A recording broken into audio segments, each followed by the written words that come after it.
जय हिंद बच्चों। प्रथम भाग में हमने पढ़ा था भाषा। भाषा किसे कहते हैं। दूसरे भाग में हमने समझा था भाषा के कितने रूप होते हैं, लिखित भाषा और मौखिक भाषा। लिखित भाषा किसे कहते हैं, मौखिक भाषा किसे कहते हैं, आज हम समझेंगे लिपि। बच्चों, भाषा को लिखने के ढंग को हम लिपि कहते हैं। प्रत्येक भाषा का अपना लिखने का अलग ढंग होता है। जैसे हमारी हिंदी में ख ख ग ए आ ये चिन्ह दिए गए हैं, ये निशान दिए गए हैं। यानी हमारी जो हिंदी है उस यह देवनागरी इसकी लिपि है। दूसरा हमारी अंग्रेजी की लिपि रोमन है, यानी उसके लिखने का तरीका अलग है। इसी प्रकार उर्दू की लिपि फारसी है, पंजाबी की लिपि गुरमुखी है। प्रत्येक भाषा का लिखने का अलग ढंग होता है, अलग तरीका होता है।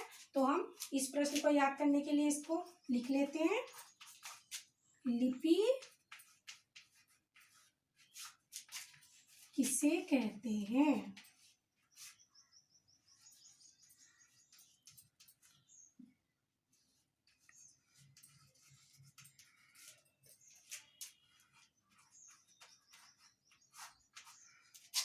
भाषा को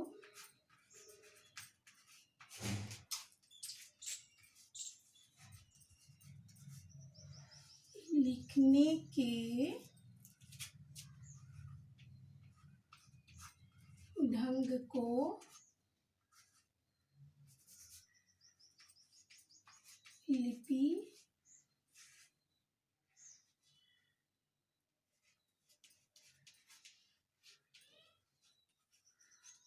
कहते हैं। अब आता है हमारा व्याकरण।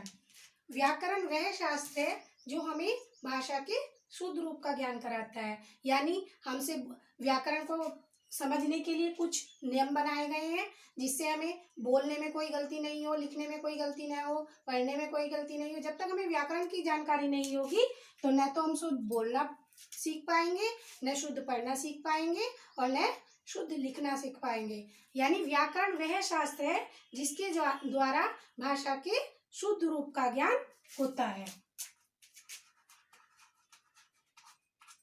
व्याकरण किसे कहते हैं। व्याकरण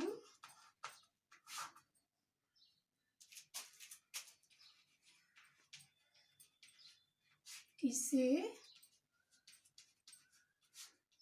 कहते हैं।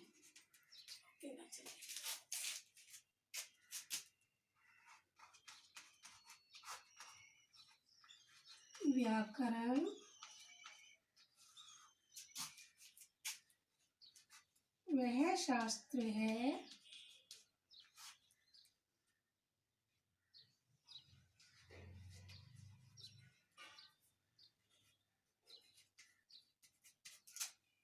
जो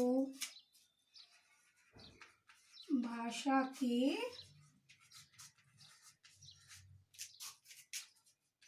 शुद्ध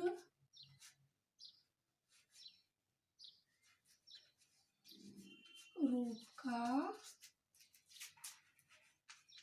ज्ञान कराता है। अब आप भाषा वह शास्त्र है, व्याकरण वह शास्त्र है जो भाषा के शुद्ध रूप का ज्ञान कराता है। यानी अगर हम इस प्रश्न को बदलकर ये प्रश्न दे देते हैं कि व्याकरण हमें क्या सिखाता है, तो उसमें भी आप यही लिखेंगे, व्याकरण हमें शुद्ध बोलना, शुद्ध पढ़ना और शुद्ध लिखना सिखाता है। जब तक हमें शुद्ध बोलना नहीं आएगा तो न तो हम शुद्ध लिख पाएंगे और न हम शुद्ध पढ़ पाएंगे। तो व्याकरण वह शास्त्र है जो हमें भाषा के शुद्ध रूप का ज्ञान कराता है। आप दोनों प्रश्नों को अच्छे से याद करेंगे।